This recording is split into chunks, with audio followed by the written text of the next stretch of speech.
आप देख रहे हैं लाइव 7। नमस्कार, लाइव 7 विशेष में आपका स्वागत है। मैं हूं ज्ञान रंजन। दोस्तों, विशेष में आज हम बात करेंगे कि जयराम से आगे निकला देवेंद्र। जी हां दोस्तों, आपको याद होगा कि JBKSS एक संगठन तैयार हुआ था छात्र आंदोलन के रूप में, और उसके बाद JBKSS को लोकसभा चुनाव के पहले मान्यता नहीं मिली राजनीतिक दल के रूप में। तो उसके बाद निर्दलीय प्रत्याशी खड़े हुए थे। लगभग 8 प्रत्याशी जो थे निर्दलीय लोकसभा चुनाव में खड़े हुए थे JBKSS से। हालांकि सबका अलग अलग चुनाव चिन्ह था, लेकिन चुनावी रण में उन्होंने जिस तरह से अपनी छाप छोड़ी, उसके बाद से ही लगातार ये चर्चाओं का बाजार गर्म है झारखंड की राजनीति में कि आखिरकार JBKSS जो है सो वो किसके लिए समस्या खड़ा कर रहा है, प्रॉब्लम किसके लिए खड़ा कर रहा है चुनाव में। ये चर्चा का विषय होगा, इस पर चर्चा भी करेंगे। लेकिन अब जो जानकारी आ रही है कि JBKSS में ही कई तरह की समस्याएं खड़ी हो जा रही हैं। टाइगर जयराम महतो उसके केंद्रीय अध्यक्ष हैं, जो अब JLKM हो गया है। चुनाव आयोग से मान्यता मिल गई है। कैंची छाप चुनाव चिन्ह मिल गए हैं, लेकिन कैंची वो दूसरे राजनीतिक दलों पर चलाएंगे ये तो चुनाव परिणाम के बाद पता चलेगा। लेकिन जिस तरह से वो अपने पुराने साथियों के ऊपर कैंची चला रहे हैं, जो जिस तरह की बातें सामने आ रही है, उसके बाद से ही जो स्थिति बन रही है उसमें अब सामने बातें ये आ रही है, क्या देवेंद्र नाथ महतो जयराम से आगे निकल गए हैं। अगर आप देखेंगे तो कुछ लोगों के द्वारा जो है सो एक सर्वे कराया गया है, जो सर्वे मेरे पास भी आए हुए हैं, 3 सर्वे आए हुए हैं मेरे पास। और उसमें जो बातें कही गई है कि सबसे बड़ा आंदोलनकारी नेता कौन है, और उसमें कई तस्वीर हैं, कई नेताओं के नाम हैं। जयराम महतो के भी नाम हैं, देवेंद्र नाथ महतो के भी नाम हैं, सूरज सिंह बेसरा के भी नाम हैं, संजय मेहता के भी नाम हैं। लेकिन सबसे ज्यादा परसेंटेज मिलता है देवेंद्र नाथ महतो को। और ये चीजें देखने को भी मिली जब झारखंड जो संयुक्त प्रवेश प्रतियोगिता परीक्षा है उसको लेकर के जब आंदोलन कर रहे थे छात्र, तो सबसे पहले देवेंद्र नाथ महतो ही JBKSS की ओर से जाकर के वहां पर उन्होंने आंदोलनकारियों का साथ दिया था। लाठियां खाई, हॉस्पिटलाइज हुए, दिल्ली तक इलाज हुआ। और उसी समय से ये चीजें सामने आ रही हैं कि आखिरकार जयराम महतो अपने साथी से को देखने या मिलने गए क्यों नहीं, जबकि जयराम महतो दिल्ली में भी थे जब इलाज चल रहा था देवेंद्र नाथ महतो का, लेकिन वो मिलने तक नहीं गए। और इसके बाद से ही इस संगठन के अंदर सुगबुगाहट शुरू हो गई है। और जिस तरह से लगातार देखा जा रहा है, क्योंकि सिल्ली से विधानसभा चुनाव देवेंद्र नाथ महतो को लड़ना है, उनका गृह क्षेत्र है, और वो उसको लेकर तैयारी भी कर रहे हैं। लोकसभा चुनाव के दौरान उन्होंने ये दिखा भी दिया कि वो मजबूत स्थिति में हैं। लगभग 50,000 वोट उन्होंने वहां पर लाया था, और मात्र 8-10 हजार वोट से वो पीछे रह गए थे भाजपा कैंडिडेट संजय सेठ से। जबकि सिल्ली सुदेश महतो का गढ़ है, सुदेश महतो जो आजसू के सुप्रीमो हैं उनका गढ़ है। इसके बावजूद देवेंद्र नाथ महतो ने पहले ही चुनाव में सिल्ली में अपनी छाप छोड़ी। और इसके बाद ये कयास लगाए जा रहे थे कि देवेंद्र नाथ महतो सिल्ली विधानसभा क्षेत्र से ही जब भी विधानसभा के चुनाव होंगे वहां से JBKSS या अभी के JLKM के कैंडिडेट होंगे। लेकिन ऐसा होता दिख नहीं रहा है। जिस तरह से अमित महतो को लेकर के एक सॉफ्ट कॉर्नर जयराम महतो का जगह है, वहीं दूसरी ओर जो केंद्रीय प्रवक्ता हैं राजू महतो, उनका भी नाम चल रहा है सिल्ली विधानसभा क्षेत्र से। तो उसके बाद से लगातार जब लोकसभा चुनाव के परिणाम आए, और उसके बाद से जो चीजें सामने आ रही है कि कई नेता जो लोकसभा चुनाव के समय एक साथ होकर के JBKSS को लेकर काम कर रहे थे, चाहे वो संजय मेहता हो, देवेंद्र नाथ महतो हो, या अन्य नेता हो, मनोज यादव हो, उसके प्रति केंद्रीय अध्यक्ष का रुख थोड़ा रूखा रूखा दिखाई दे रहा है। केंद्रीय अध्यक्ष का ये कहना कि जो लोकसभा चुनाव लड़े हैं उन्हीं को विधानसभा चुनाव का भी टिकट मिले, ये जरूरी नहीं है, ये संगठन तय करेगी। लेकिन जैसे ही कोर कमेटी बनती है उसमें से कई नेता जो जुड़े हुए थे संगठन से, चाहे वो देवेंद्र नाथ महतो हो, मनोज यादव हो, संजय मेहता हो या अन्य नेता हो, उनके नाम को हटा दिया गया कोर कमेटी से।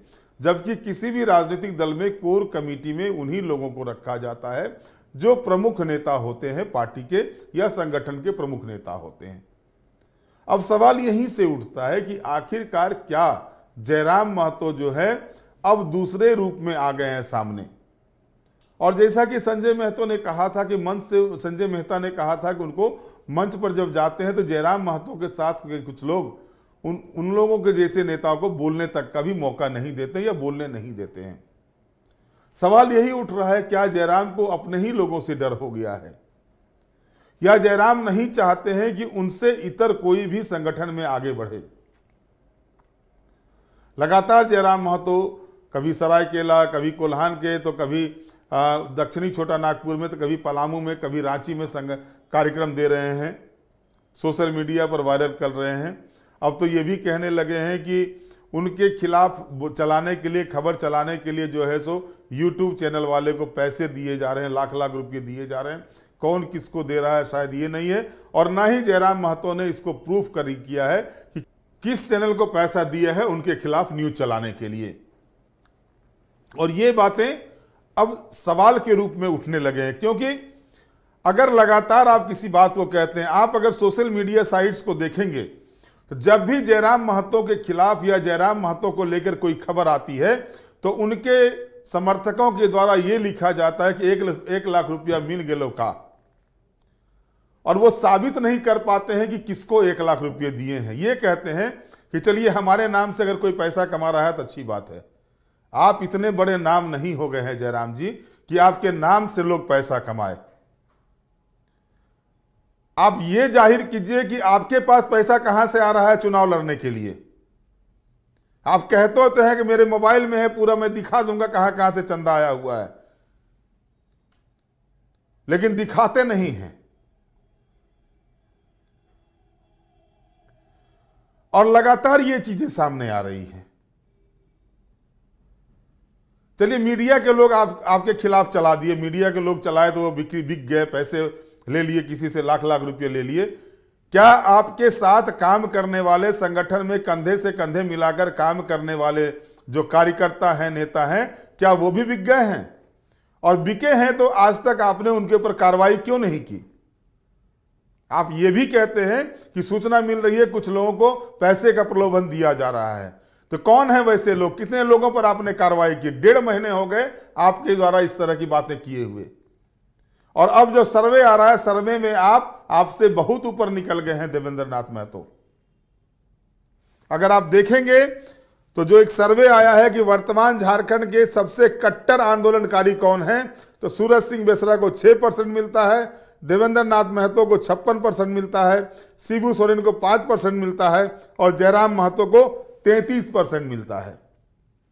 और इसी तरह से अगर आगे देखते हैं कि JBKSS JLK में जयराम महतो के बाद सबसे दमदार नेता कौन है, तो इसमें आता है संजय मेहता 15%, मोतीलाल महतो जो आपके काफी करीबी है 5%, और देवेंद्र नाथ महतो 73%।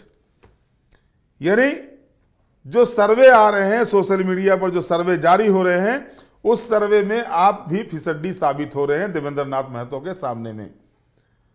आप कट्टर आंदोलनकारी का जो आपके ऊपर तमगा लगा हुआ था, कट्टर आंदोलनकारी का जो आपको लोग आपके अंदर देख रहे थे, उससे आप बाहर निकल गए हैं।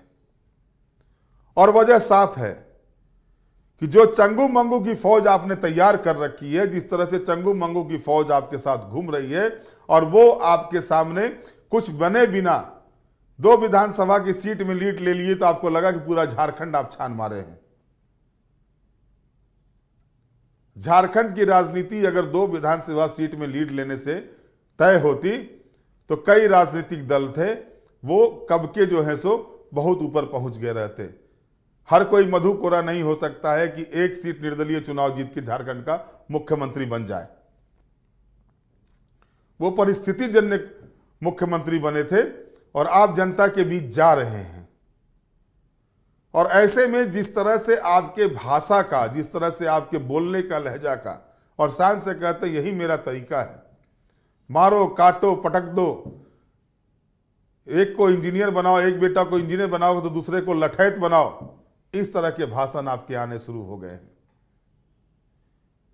क्या युवाओं ने, जो छात्र हैं, युवा हैं, आपके अंदर में इसी छवि को देखा था? क्या दर्शाना चाहते हैं इस तरह के बयानबाजी देकर के? आप क्या कहना चाहते हैं? किस ओर झारखंड को ले जाना चाहते हैं?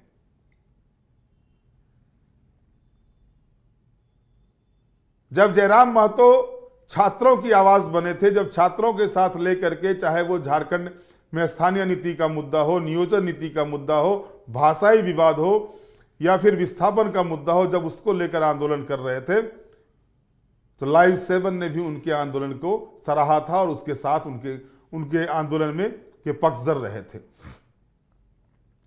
लेकिन अब धीरे धीरे देखा जा रहा है, जब लोकसभा चुनाव के परिणाम आए और JVKSS के नेताओं को जो टिकट मिला था, जिनको सबको मिला करके जब 8.5 लाख से ज्यादा वोट आ गए, और ये भी चर्चा का विषय बना कि एक नया कौन बन रहा है झारखंड में जयराम को लेकर के। लेकिन जिस भाषाई आंदोलन को लेकर के आप आगे बढ़े थे और अपनी भाषा में लगाम नहीं रख पाए, तो वो जो एक ग्राफ बन रहा था आपका, अब धीरे धीरे वो संकुचित होता जा रहा है।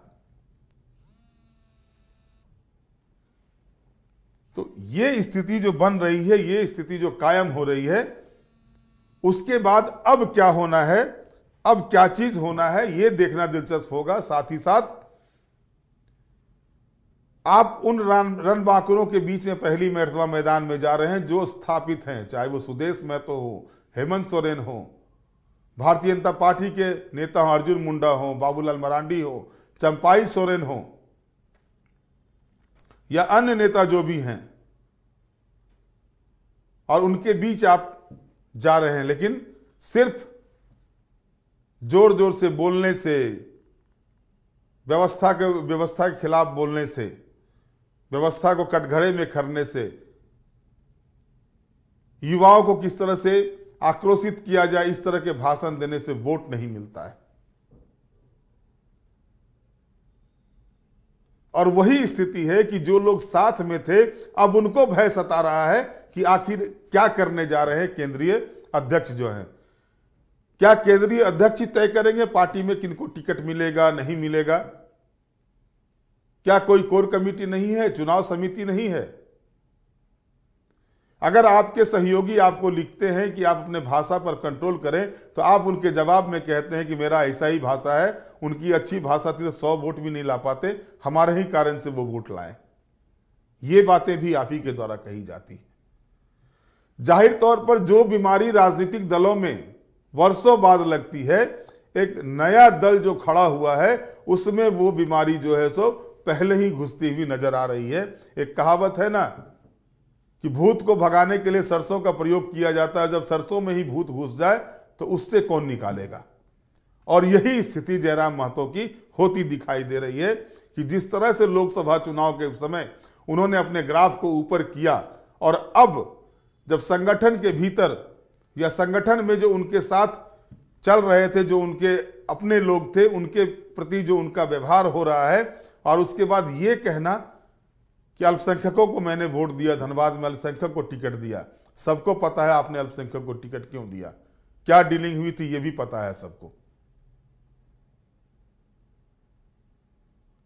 किसको सहयोग करना था ये भी पता है।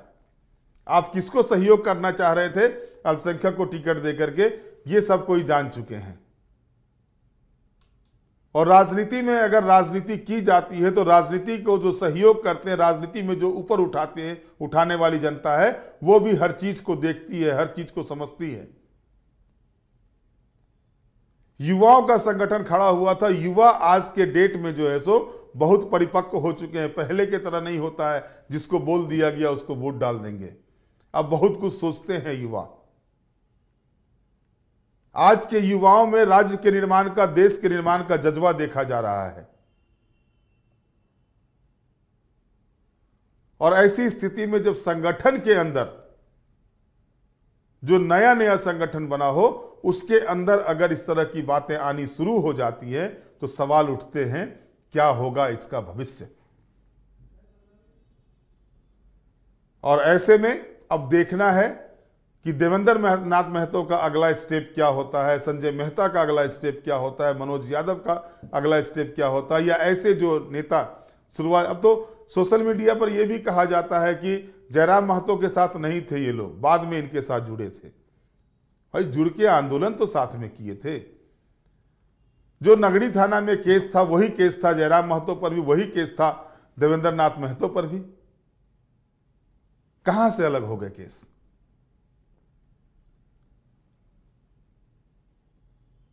और जब जेएससीसी के छात्रों के साथ आंदोलन करने में देवेंद्र नाथ महतो के शरीर पर लाठियां बरसती हैं पुलिस की और उनका इलाज होता है, तो कहां गए थे जयराम महतो? सवाल ये भी पूछे जाते हैं। बहरहाल अब देखना यह है कि आगे क्या कुछ रणनीति बनती है, लेकिन चुनाव के पहले जो एक सिग्नल दिखाई दे रहा है, जो कुछ सामने आ रही हैं, उसमें यह तो मान के चलना होगा कि अगर जयराम महतो उभर रहे हैं तो देवेंद्र नाथ महतो भी उससे कमजोर नहीं है। बहरहाल आज के विशेष में इतना ही। आप हमारे साथ जुड़े रहे, हमें लाइक करें, सब्सक्राइब करें। बहुत बहुत धन्यवाद। नमस्कार।